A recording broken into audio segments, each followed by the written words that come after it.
আসসালামু আলাইকুম। Hello viewers, I hope আপনারা সবাই ভালো আছেন। আজকে আমার রান্না তেলাপিয়া মাছ ভেজে রান্না করব। এই রান্নাটা যখন করেছিলাম তখন রাত 12টা বাজে, কারণ আমরা যেখানে থাকি সেখানে অনেক গ্যাস থাকে না সবসময়। এই শীতে আমার অনেক কষ্ট হয়েছে রান্না করতে। এত রাতে সব কিছুর আয়োজন করে তারপর ভিডিও করছি। মাছটা ভেজে নিলাম, তারপরে আমি ফ্রাই প্যানে তেল দিয়ে পেঁয়াজ কুচি দিয়ে দিয়েছি, এখানে একটু পেঁয়াজ কলিও দিয়ে দিয়েছি। পেঁয়াজ কলিটা আমার নিজের কাছে এবার হয়েছে। এখানে আদা রসুন জিরা একসাথে ম্যাশ করা দিয়ে দিলাম। স্বাদ অনুযায়ী হলুদ মরিচ আর ধনিয়া আমি একটা গরম পানি দিয়ে গুলিয়ে রেখেছিলাম, সেটা দিয়ে দিলাম। স্বাদ অনুযায়ী লবণ দিয়ে দিচ্ছি।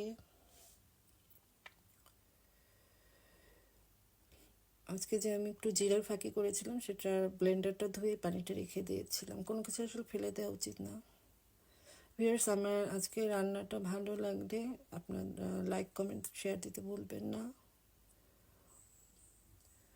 মশলাটা কষানোর পর এখন দিয়ে দিচ্ছি আলুটা মশলা একটু কমে নেবো, কষিয়ে নেবো। এখানে 2-3টা সিমও ছিল, সেটাও দিয়ে দিয়েছি।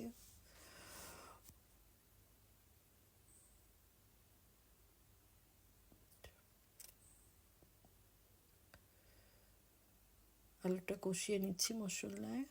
কষানো হওয়ার পর এখানে আমি বেগুন দিয়ে দিয়েছিলাম। এই বেগুনগুলো আমাদের গাছের বেগুনগুলো, তো অনেক বিচিগুলো কালো কালো, কেমন না যায় ফেলা, না যায় কিছু করা। টমেটো দিয়েছিলাম, দিয়ে মশলাটা পুরো ভালো মতো কষিয়ে নিয়েছি। এখন দিয়ে দিচ্ছি গরম পানি। গরম পানিটা দিয়ে এখানে আমি 5 মিনিটের মতো কুক করে নিয়েছি, কারণ আমি যখন এগুলো কষিয়েছি তখনই হাফ রান্না করা হয়ে গিয়েছে, কুকটা হয়ে গিয়েছে। আপনাদের কাছে হয়তো খারাপ লাগতে পারে যে এখানে 3 পিস তেলাপিয়া মাছ, তার মধ্যে মাথা একটা আর 2টো মাছ, কারণ এইটা আমার ছিল ফ্রিজে, আমি রান্না করে ফেলেছি। সামনে রোজা আসছে, তার জন্য ফ্রিজ পরিষ্কার করে রাখতে হবে, খালি করে রাখতে হবে। তার জন্য যেসব মাছগুলো আছে সেগুলো শেষ করে ফেলবো রান্না করে। আপনাদের কাছে কেমন লাগে মাছের মাথা খেতে জানি না, আমার কাছে খুব বেশ ভালো লাগে, আমি সব মাছের মাথাই খাই। এখন আর একটু পানি দিয়ে দিচ্ছি, দিয়ে মশলায় আবারও একটু রান্না করে নেব।